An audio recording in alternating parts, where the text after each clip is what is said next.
কলিযুগেতে ভালো সৎ মানুষের এত কষ্ট কেন? আজকে সে নিয়ে আলোচনা করব। কলিযুগ অর্থাৎ যে যুগ এখনো ৫,০০০ বছর টিকে থাকবে। গীতার বচন অনুযায়ী, গীতার বাক্য অনুযায়ী কলিযুগের আয়ু এখনো ৫,০০০ বছর।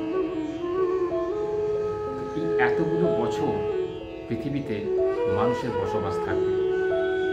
আর মানুষ যদি সৎকর্ম করতে না পারে, অতিরিক্ত অসৎকর্ম করে বসে, অন্যায় কাজ করে বসে, গরিত কাজ করে বসে, তাহলে কিন্তু বিধাতার নিয়মে তার যে শাস্তি বিধান হবে সেটা কিন্তু আমরা সবাই জানি। ১৮টা পুরাণ অনুসারে গরু পুরাণে উল্লেখ করা আছে বিভিন্ন রকমের শাস্তি বিধান। তাই আমার আজকে বক্তব্য, এই শাস্তি বিধানকে যদি আমরা ইগনোর করতে চাই, উপেক্ষা করতে চাই, তাহলে অবশ্যই আমাদের সৎকর্ম করতে হবে। যে কর্ম করলে সমাজে আমাদের নাম, সুনাম এবং পৃথিবী থেকে চলে যাওয়ার পর আমাদের লোকে মনে রাখবে আমাদের কাজের মাধ্যমে। আজকে বলবো যে সৎ মানুষ কেন সারা জীবন এত কষ্ট পায়, এর থেকে পরিত্রাণের উপায় কি। সৎ মানুষ অর্থাৎ যে মানুষ সারা জীবন সৎ পথে থাকে, কোনো অন্যায় কাজ করে না, পরিশ্রম অনুযায়ী রোজগার করে, নিজের বুদ্ধি শ্রম খাটিয়ে রোজগার করে, অপরকে সাহায্য করে, অপরের বিপদে সে ছুটে যায়, তারই দেখেছি জীবনে অনেক কষ্ট। এরকম অনেক ঘটনা রয়েছে জীবনে।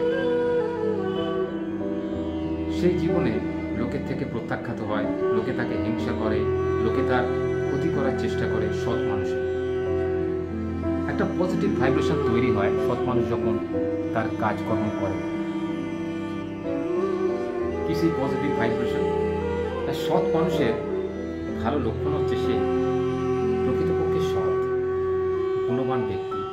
অর্থাৎ তার যে গুণ রয়েছে সেটা কিন্তু সে নিজের কাজের মাধ্যমে প্রকাশ করে, মুখেতে বলে বেড়ায় না।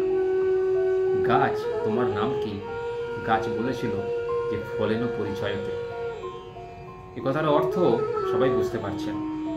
অর্থাৎ শুধু মুখে বড় বড় কথা বলে নয়, নিজের কাজ দিয়ে প্রমাণ করতে হয় আপনি কতটা বড়, আপনি কতটা মহান। যেরকম আমাদের পূর্বপুরুষ বা মহান মনীষীরা করে গেছেন, তাদের কাজ দিয়ে প্রমাণ দিয়ে গেছে তারা যে সত্যিকারের বড় বৃহৎ ব্যক্তি। তাদের বুদ্ধি, তাদের কাজ, তাদের কাজের প্রকৃতি কৌশল যা বিশ্ববাসীর কাছে বন্দিত হয়ে রয়েছে। আজও আমরা তাদেরকে সম্মান জানাই, শ্রদ্ধা করি। এরকম অনেক শিল্পপতি, ব্যবসায়ী, লেখক, লেখিকা, মনীষী, সমাজসেবী, সমাজ সংস্কারক প্রচুর রয়েছে, আপনারা সবাই জানেন। তো আজকে বক্তব্য হলো এই সৎ মানুষের দুঃখ এত বেশি কেন। একটি গল্প আপনাদের হয়তো আগে বলেছিলাম, আপনারা আগের ভিডিও দেখে থাকবেন। নারায়ণ যখন তার শিষ্য নারদকে নিয়ে পৃথিবী ভ্রমণে বেরিয়েছেন, সেখানে দেখছেন একটা পর্ণকুটুরি এসে তারা খিদে পেয়েছে। সেই পর্ণকুটুরি প্রথমে তারা গেলেন ছদ্মবেশে, নারায়ণ এবং নারদ মুনি। সেখানে স্বয়ং বিষ্ণু নারায়ণের খিদে পেয়েছে, কি করবেন? সেই পর্ণকুটুরির এক বৃদ্ধা বাস করেন একা জঙ্গলের মধ্যে। তার সম্বল বলতে একটি গরু। সেই গরুর দুধ বিক্রি করে যা রোজগার হয় তাই দিয়ে কোনো রকমের দিন যাপন করেন। তার ছেলে মেয়ে কেউ নেই, একা থাকে। সেই বৃদ্ধার কাছে গিয়ে তিনি ভিক্ষাং দেখি, মা তুমি কিছু খেতে দিতে পারো? আমি বড় তৃষ্ণার্ত, আমি বড় ক্ষুধার্ত। তখন বলে, বাবা আমার কাছে তো কিছু নেই, তুমি একটু বসো, আমি আসছি, একটু দুধ নিয়ে আসছি। সেই দুধ নিয়ে আস্তে আস্তে তার বেলা গড়িয়ে গেল, বিকেল হয়ে গেল। বিকেলে এসে তখন যিনি ওই গরুর দুধ থেকে দুধ দুয়ে যখন তিনি নারায়ণকে দুধ খেতে দিলেন, নারায়ণ সেই দুধ খেয়ে তৃপ্ত হয়ে চলে যাওয়ার আগে তাকে যখন অভিশাপ দিচ্ছেন যে তোর ওই গরুটাও মরে যাক, তখন নারদ মুনি খুব রেগে গেছিলেন কার উপরে। কে কি প্রভু, যে আপনার উপকার করলো তাকে আপনি অভিশাপ দিলেন? আর নারায়ণ চুপ করে রইলেন। আর একটা বাড়িতে গেলেন, যেখানে গিয়ে দেখলেন যে এক বড়লোকের বাড়িতে প্রচুর তাদের সম্পদ, বিশাল বড় অট্টালিকা বাড়ি, অথচ লোককে দেওয়ার মধ্যে তাদের মন নেই। দোরগোড়ার সামনে থেকেই তাকে দূর দূর করে তাড়িয়ে দিল। বাড়িতে কেউ নেই, একবার এগিয়ে দেখো, এই যে তাদের ব্যবহার, তাদের অর্থ, বৈভব, সম্পদ, ভগবান তাদের আশীর্বাদ করেছিলেন যে তোদের আরো সম্পদ হোক, আরো অর্থ হোক। তখন নারায়ণ বলেছিলেন, এ কি প্রভু, যে আপনাকে এত অপমান করলো, আপনাকে তাড়িয়ে দিল, তাকে আপনি আশীর্বাদ করলেন, আর অমুক বৃদ্ধাকে আপনি অভিশাপ দিলেন, তার গরুটাও মরে যাক। এর রহস্য কি প্রভু? আমি তো বুঝতে পারছি না, কি আপনার মনে চলছে? তখন নারদ মুনিকে নারায়ণ বুঝিয়ে বললেন, ওরে মূর্খ, আমার লীলা তো তুই বুঝতে পারবি না, স্বয়ং সচিদেবীও বুঝতে পারেন না। আমি ওর গরুটাকেও কেন মরতে বললাম জানিস? যাতে ও আমার পুরোপুরি হতে পারে, ও যাতে আমার স্বর্গধামেতে স্থান পায়, আমার সেবায়িত হতে পারে। যার কিছু নেই তার মধ্যেও ভগবানের প্রতি এত ইচ্ছা, এত ভক্তি, এত শ্রদ্ধা, সম্মান, মানুষকে উপহারের ইচ্ছা, তাকে আমি কি করে কষ্ট দিই? আর সেই জন্য আমি বললাম যে তোর গরুটাও যেন পঞ্চত্ব প্রাপ্তি হয়, তুই যেন পুরোপুরি আমার হতে পারিস, তোরই আমার কাছে স্থানের দরকার। আর যে বড় লোক, যে তারা অর্থ বৈভাবে ভুলে রয়েছে, আমার নামও করে না, তাকে তাই জন্য বললাম তোদের আরো সম্পদ হোক, তোদের আরো বিত্তশালী হওয়া, তোরা যাতে তোরা পরবর্তীকালে নরকে যাবে। তোদের এই অহংকার, অর্থের অহংকার, অলঙ্কারের অহংকার, পরলোকে ক্ষতি করার চেষ্টা, কাউকে সাহায্য না করার ইচ্ছা, মনে কোনো ইচ্ছাই নেই, তোরা কি আমার সেবা করবি? তোরা কোনোদিনই আমার হতে পারবি না। তখন নারদ মুনি বুঝতে পারলেন ভগবান কি বলতে চাইছেন। এইরকম ভগবান সবাইকে কিন্তু কষ্ট দেয়, যাদেরকে কষ্ট দেয় জানবেন তারা কিন্তু সহজে কিন্তু ভেঙে পড়ে। ভগবান কেন কষ্ট দিচ্ছে আমাদের? ভগবান আমাদের কষ্ট দিচ্ছে, ভগবান কি আমাদের ভালো চায় না? অবশ্যই ভালো চায়। আপনাকে কষ্ট দেওয়ার অর্থ হলো আপনাকে ধীরে ধীরে আরো কঠিন করে তোলা, যাতে আপনি সমস্ত কিছুকে সহ্য করতে পারেন, পারিপার্শ্বিক চাপ সহ্য করতে পারেন, আপনার মধ্যে সেই শক্তি জাগিয়ে তোলা, যাতে কোনো কিছুতে আপনাকে বিচলিত করতে না পারে। আপনার কর্তব্য, আপনার মধ্যে অসীম ক্ষমতা ভগবান প্রদান করবেন, যাতে আপনি সমস্ত কিছুতেই পারদর্শী হয়ে উঠবেন। কোনো কেউ আপনাকে হারাতে পারবে না কোনো কিছুতে প্রতিযোগিতা করে, কারণ আপনি কোনো কিছু কিন্তু অতি আয়াসে পাননি, আপনি যোগ্যতা দিয়ে সেটাকে অর্জন করেছেন। যারা যোগ্যতা দিয়ে অর্জন করেন না তারা তার মূল্য বোঝে না।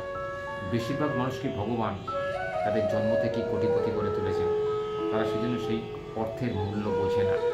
যারা কিন্তু প্রকৃত মূল্য বোঝে, কষ্ট করে বড় হয়, কষ্ট করে জীবনে কিছু অর্জন করে, তাদের পাশে ভগবান সারা জীবন থাকে। তাদের প্রার্থনায় ভগবান স্বীকার করেন, ভগবান শোনেন। তাই বিপদে পড়লে সবসময় ভগবানকে স্মরণ করুন। যে কোনো রকম বিপদে, আপনি কর্মক্ষেত্রেই হন, ব্যক্তিগত জীবনেই হন, সংসারিক ক্ষেত্রেই হন, ভগবানকে ছাড়া আমাদের এক মুহূর্ত চলা ঠিক নয়। যারা নাস্তিক আছেন তারা কিন্তু ভগবানকে মানেন না। যারা আস্তিক, আমরা যারা সংসারী মানুষ, তারা যদি ভগবানকে না মানে তাহলে কিন্তু ভগবান আমাদের মানবে না, আমাদের সংসার ছেড়ে চলে যাবে। ভগবানকে না মানা অর্থ মৃত্যুকে অস্বীকার করা, যেটা আমরা কোনোদিনই করতে পারি না। জন্মটা যখন নিশ্চিত, সেই ব্যক্তির মৃত্যুও নিশ্চিত। সেই জন্মটা যদি সুখের হয়, মৃত্যুটা কেন সুখের হবে না? এটা আমার প্রশ্ন। মৃত্যু তো অবশ্যই হবে, জন্মিলে মরিতে হবে, অমর কে কথা কবে। আর জন্মানোর সময় মানুষ যদি খালি হাতে আসে, পৃথিবী থেকে চলে যাওয়ার সময় কিন্তু মানুষকে খালি হাতে চলে যেতে হয়। তাই খালি হাতে চলে যাওয়ার আগে মানুষকে যে কর্ম করে যেতে হয়, সৎকর্ম, সেই সৎকর্ম কিন্তু চুল ছাড়া হিসাব উপরে গিয়ে হয়, সেই অনুযায়ী তার পরবর্তী জন্ম স্থির হয়। এটাকে সবসময় মনে রাখবেন। প্রতিটা খারাপ কাজ করার আগে চিন্তা করবেন যে কাজটা আপনি যে করছেন খারাপ করছেন না ভুল করছেন। কাউকে অস্বীকার করা, কাউকে কটু কথা বলা, মনে মনে কারো অনিষ্ট চিন্তা করা, কারো অন্যায় কাজকে প্রশ্রয় দিয়ে, এটা কিন্তু একটা অপরাধ। তাই আমার মত যে যদি কেউ জীবনে প্রচুর কষ্ট পেয়ে থাকেন, জীবন উন্নতির ক্ষেত্রেই হোক, কাজকর্ম ক্ষেত্রেই হোক, ব্যক্তিগত জীবনেই হোক, সহজে ভেঙে পড়বেন না। ভগবানের প্রতি আশ্বাস রাখুন আর প্রাণপণে নিজের বিবেক, বুদ্ধি, শ্রম দিয়ে সেই অবস্থা থেকে নিজেকে বেশি বাঁচিয়ে রাখার চেষ্টা করুন। দেখবেন ভগবান আপনাকে ঠিক সাহায্য করবেন। এমন কোনো ব্যক্তিকে আপনার কাছে পাঠিয়ে দেবে সাহায্যের জন্য যে আপনি ভাবতেও পারবেন না, আপনি ভাবেননি যে সেই ব্যক্তি আপনাকে সাহায্য করতে পারে। কিন্তু আপনার ডাকটা কিন্তু রিয়েল হতে হবে, ফেক হলে হবে না। আজকালকার দেখি যার প্রচুর পয়সা হয়েছে, প্রচুর গাড়ি হয়েছে, বাড়ি করেছে, হাতে সোনার ব্রেসলেট পরে, 4টে আংটি পরে, হ্যাঁ 500 লোক খাইয়ে দিল কি 100 লোক খাইয়ে দিল, হ্যাঁ ভগবানকে সেবা করছে, লোক দেখানো। এরকম লোক দেখানি ভক্তির কোনো মানে হয় না, এর থেকে পুণ্য কামানো যায় না। যে ব্যক্তি জনসাধারণের উপকার করবে সে বিনা প্রচারে উপকার করবে। যে উপকার প্রচার করে হয় সে উপকারে কোনো পুণ্য ফল লাভ করা যায় না। যে ব্যক্তি এখনকার দিনে সোশ্যাল মিডিয়ায় সবাই দেখি ফেসবুকে পোস্ট দেয়, আমি একটা কুকুরকে খাওয়ালাম, সেটা ফেসবুকে পোস্ট দিলাম, একটা দুঃখীকে 500 টাকা উপহার দিলাম, কি একটা তাকে ছেঁড়া শাড়ি কিনে দিলাম সেকেন্ড হ্যান্ড, সেটা ফেসবুকে পোস্ট করছি, হ্যাঁ আমি দিলাম। এটা কিন্তু করলে কখনোই তার সুফল পাওয়া যায় না, এটা কিন্তু কুফলে পরিণত হয়। তাই কোনো ভালো কাজ করলে তার ভালো রিওয়ার্ড পাওয়া যায়। ফর এক্সাম্পল আমি বলে থাকি, আপনারা জানেন ভারত বিখ্যাত, বলতে গেলে পৃথিবী বিখ্যাত সুপারস্টার শাহরুখ খান, তিনি এমন কিছু কিছু কাজ করেন যেটা কিন্তু জনসাধারণ জানে না। আর আজকে আপনি সব গল্পটা বলি। শাহরুখ খান এর কাছে এক ব্যক্তি তার মেয়ের চিকিৎসার জন্য অর্থ চেয়েছিল। মেয়ের একটি কিডনি খারাপ হয়ে গেছিল, তার কাছে পয়সা ছিল না।